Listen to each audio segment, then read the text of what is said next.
Hi, this is Brian Kim. I'm going to share with you this second eye of a patient that had anterior dislocation of his crystalline lens into the anterior chamber. This was an eye that actually dislocated and had incarceration of his lens within his pupil. He had significant phacodenesis. He had corneal edema afterward and needed to recover. And so I'm going to show you what I did with this case. This one had worse and what extra precautions I took. So I made extra incisions. I went ahead and got MST capsule retractors to see if these would be a little bit of a better tool to help stabilize the zonules in the capsular bag. So I'm making my incisions. You can see there's quite a bit of phacodenesis while I'm doing these maneuvers. I'm putting intracameral lidocaine. You can see the lens wobbling significantly. I put trypan blue, and then I'm putting viscoelastic in the eye. You can see just with the viscoelastic, the lens is shifting quite a bit. I'll go ahead and make my main and triplanar corneal incision, and then I'll go ahead and start my puncture capsulorhexis. Again, I was able to puncture the capsulorhexis with the forceps and then gently start to begin making my rhexis. But this time I decided to use these MST capsule retractors. The reason why I like these a lot better is because they slipped in through the paracentesis incision a lot easier and they were more flexible.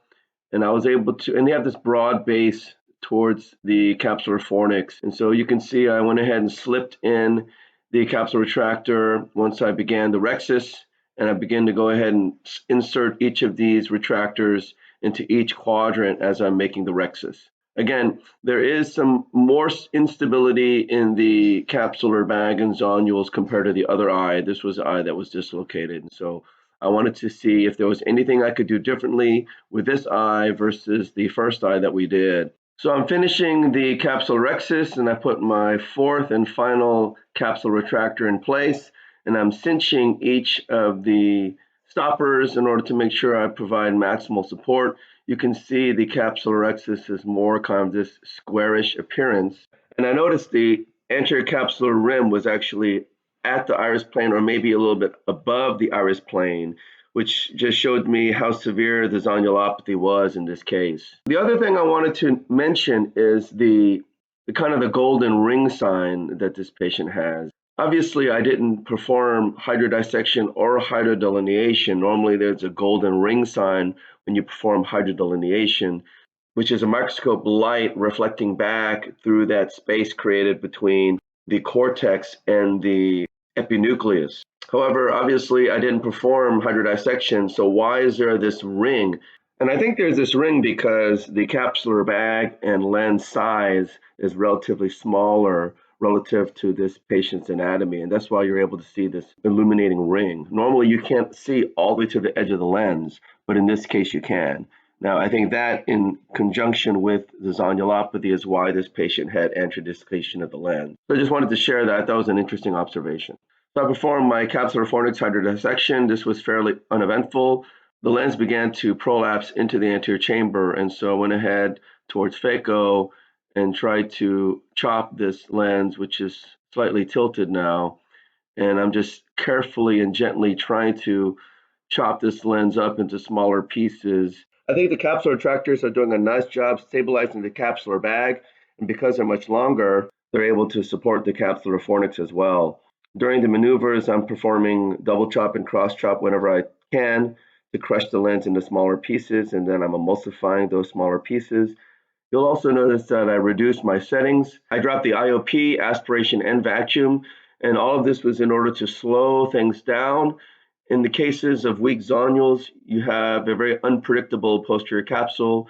You want to slow things down in order to reduce your risk for posterior capsule rupture and to bring more stability in the situation. And so I'm continuing to crush the lens material, and then at any time I'm emulsifying the lens, I'm keeping my chopper deep within the capsular bag. Of course, there's very little zonular support, and I don't want the bag to fly up as I'm using aspiration and vacuum to remove these pieces.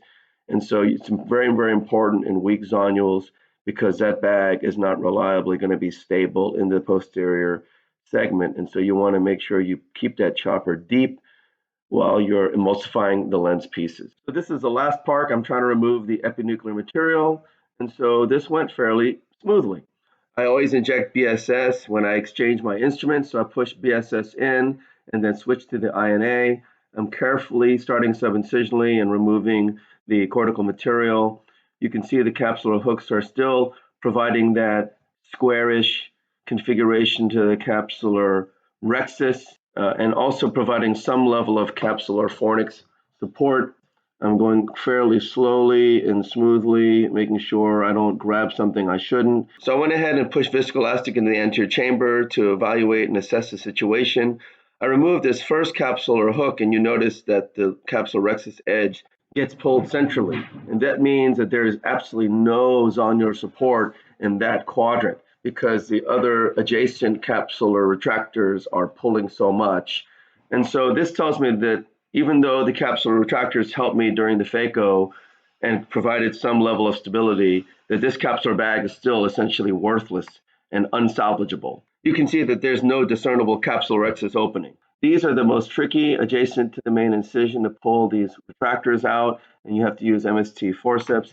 I went ahead and made my contralateral incision for my trailing haptic first modification for the Yamane technique. I went ahead and placed my indentation for the trocar, which is about 3.5 millimeters back. You want to tunnel through the sclera and then puncture through for a self-sealing incision. I'm placing my 23 gauge Lewicki anterior chamber maintainer. I proceed with high-speed vitrectomy on the ICA setting. I'm using the vitrector to make sure there's no vitreous just posterior to the posterior capsular bag. And once I make sure there's no vitreous there, I switch to the IAC setting where I will go ahead and remove the capsular bag. You can see as I'm doing this, there's absolutely no resistance to the bag as I'm trying to remove the capsular bag, and it comes out so easily. And this just tells me that this bag, again, is unsalvageable. In this case, I decided to use the tip of a 27 gauge BSS cannula to help mark the corneal marks and scleral marks. As you can see, the marks are really nice and round and tight, and I'm placing it at the limbus and then using the cannula to demarcate 180 degrees apart. And I like to go 2.5 millimeters back. Again, this reduces rubbing of the iris to the lens. And then adjacent to that, 2 millimeters. And if you're going to go 2.5 millimeters back, you have to adjust the IOL calculation and target a -1. So the adjacent mark for the scleral tunneling is 2 millimeters adjacent. So you can see I'm making those marks here. And the intraocular lens through a shooter is placed at the main incision. The surgical assistant advances the lens as the leading haptic comes out. Micrograsper is used to grasp the leading haptic and externalize it. This helps to stabilize the lens and also holds it in an anterior position for easier fixation. The trailing haptic is then placed to the main corneal incision through a U-shaped configuration. This facilitates the fixation of the trailing haptic through the needle. And I like to bend the first needle, which is the right needle here, about 70 to 80 degrees, and it's about 3/4 from the tip. And that is so that when the needle goes in and when I disengage the syringe from the needle will not go too far into the vitreous space. So you see I'm tunneling 2 millimeters parallel to the limbus, and then I'm diving into the vitreous space. And then you can see the U-shaped configuration of the trailing haptic will allow me to grasp the haptic in with the 23 gauge micrograsper. As I grasp the haptic, the bevel of the needle accepts the approach of the haptic. The haptic engages the bevel, and then the haptic is flattened out, and this enables easy tunneling of the haptic through the bevel of the needle. The hemostat is used to disengage the syringe from the needle, and the needle is let loose, and then the tension is drawn to the leading haptic, which is internalized into the anterior chamber with micrograspers. The tension is drawn to the left needle, which is tunneled 2 millimeters. 23 gauge micrograspers are used to grasp the haptic and then tunneled into the needle using the bevel for a docking platform. The needle is then externalized, and McPherson forceps are used to grasp the haptic as it's being pulled out, but minimizing its externalization, and then the tip is cauterized with a handheld cautery to create a small bulb. Similar technique is performed on the right side, grasping it with McPherson forceps and then cauterizing it. Once I pushed the bulb flush to the sclera, I noticed that the lens was slightly decentered. I am sitting temporally, and so I can see that the lens is slightly decentered temporally. And as a result, I decided to pull out the left haptic, amputate the bulb, and then internalize this leading haptic. I retunneled the left side needle 2 millimeters and then pierced in, and I essentially performed the same procedure again.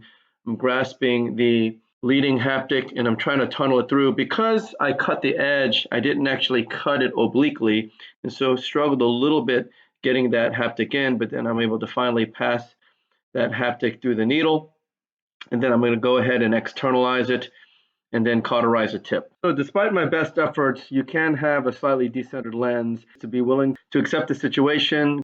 And so, of course, if you mess with one side, you end up invariably having to mess with the other side. And so I noticed that it's slightly decentered, and that was only because of asymmetry in the haptic length.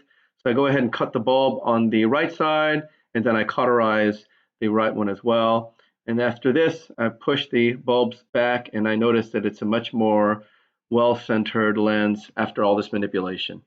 I'll go ahead and perform my vitrector-assisted peripheral iridectomy. This is a very controlled way of performing an iridectomy. Again, this is to minimize any potential pupillary block, which can cause iris rubbing on the IOL. I placed a tenonylon suture to the main incision just as a precaution, and I'm performing a little bit more vitrectomy to ensure there's no vitreous in the anterior chamber or into the anterior vitreous space.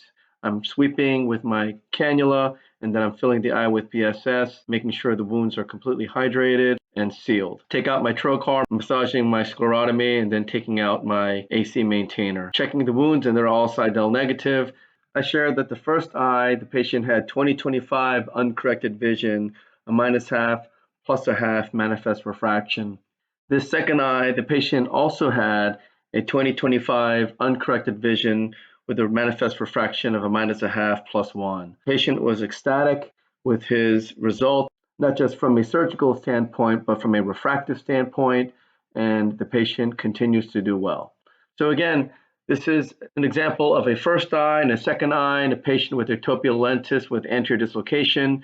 The surgery was done in two different ways, but ultimately the patient had an unsalvageable bag, so the bag was sacrificed and the Yamane technique was performed. I hope this was helpful to you, and thank you for your attention.